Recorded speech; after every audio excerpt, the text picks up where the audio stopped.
সরকার পতনের পর থেকেই নানা দাবিতে অস্থির তৈরি পোশাক খাত, অশান্ত পার্বত্য চট্টগ্রাম। এদিকে সরকারি চাকরিতে প্রবেশের বয়সসীমা ৩৫ বছর করার দাবিতে সোমবার পুলিশের লাঠিচার্জ ও টিয়ার শেলে রণক্ষেত্রে পরিণত হয় প্রধান উপদেষ্টার বাসভবন এলাকা।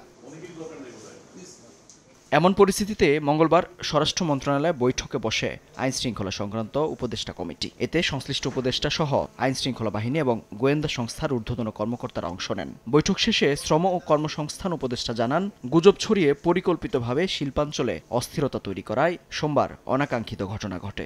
শ্রমিক মালিক সবার সহযোগিতায় সমাধানের পথ খোঁজা হচ্ছে বলেও জানান তিনি। এই গুজব ছড়িয়ে এই যে মুখোমুখি দাঁড় করিয়ে দেওয়া হলো, এই যে একটা উত্তেজনাকর পরিস্থিতি তৈরি করা হলো, আমাদের সূত্রপাতটার দিকে খেয়াল করতে হবে।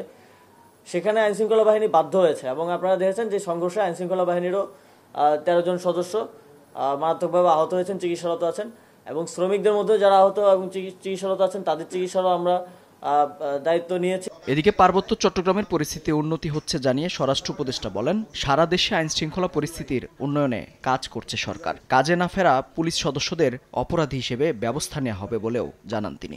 আইন শৃঙ্খলা উন্নতি হওয়ার আরো অনেক রয়ে গেছে, যেহেতু আমাদের আইন শৃঙ্খলা পরিস্থিতিতে খুব ভালো আমি বলবো না, বাট স্যাটিসফ্যাক্টরি আমি বলবো।